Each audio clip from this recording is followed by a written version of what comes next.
tem prostorom je zanimiva zgodba, ne. Tu smo zdaj blizu vrha Velike Milanje. To je gor, bom rekel, nad spodaj so Koritnice in Bač, Knežak, torej še del planote, ki gre proti Pivki. Tu spodaj pa je Ilirska Bistrica. No, zgodba o tej skali. Dejansko temu grebenu se je imenovan po tem glavnem vrhu kot Milanja. Zdaj, v osnovi nas je pritegnilo to, da smo na tem področju, pač v registru kulturne dediščine, opazili, da se na ta greben vzpenja in zaključuje rimska cesta z kolesnicami.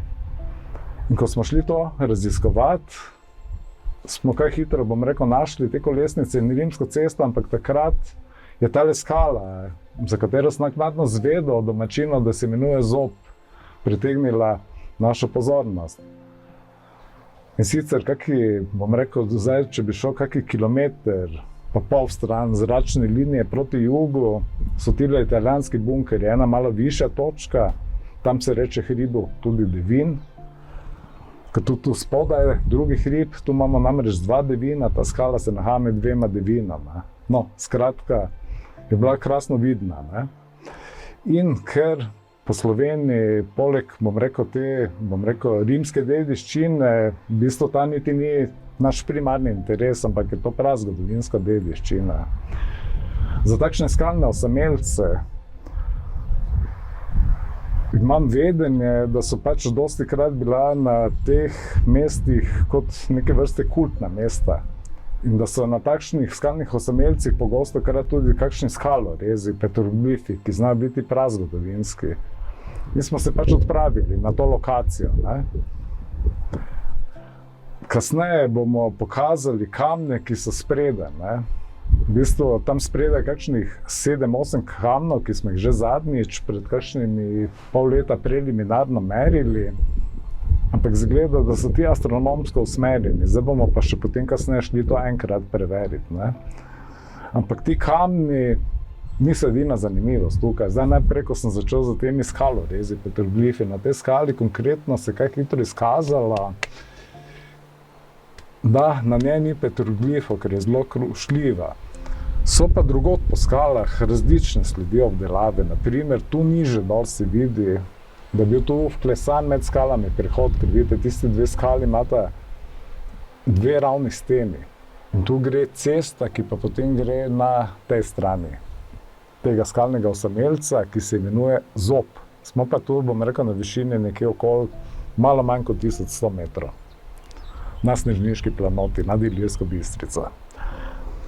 Torej, ostal sem pri cestah. Tu je ena cesta. Druga cesta je pa šla tukaj spodaj. Ta cesta še podprta z suhim zidom. Če pa natančno pogledate, pa še tu ena suhozidna struktura.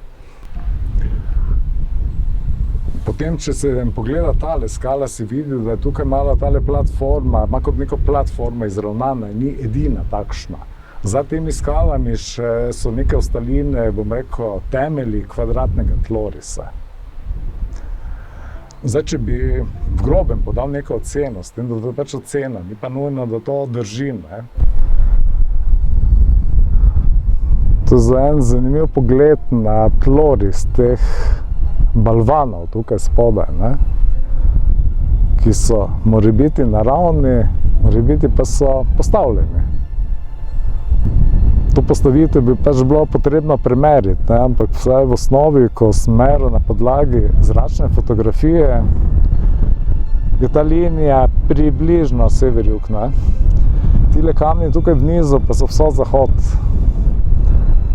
Zdaj pa, ker je ta situacija, ko sem prej rekel, začeli smo s kultno skalo, mogoče so tu še potem kultni kamni, neka kultna podstavitev spodaj.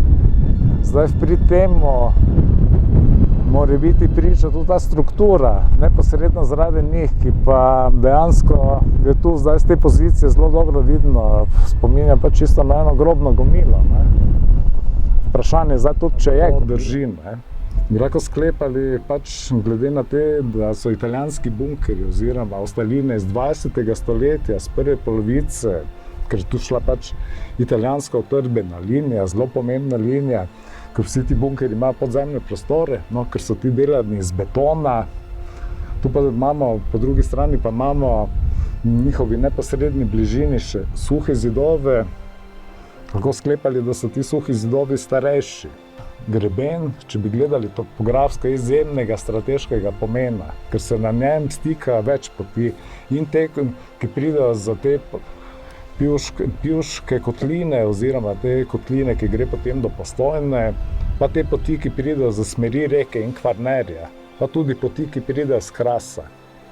In vse poti, ki se potem spnejo, ker tu pa dejansko, tu smo zdaj na planoti, in to planoto od Nižavja, od Brkina loči ta kraški rob. In dejansko vse poti, ki se spnejo za te brkinske strani, na Snežnik, bo slej ko prej se zaključuje na tem grebenu.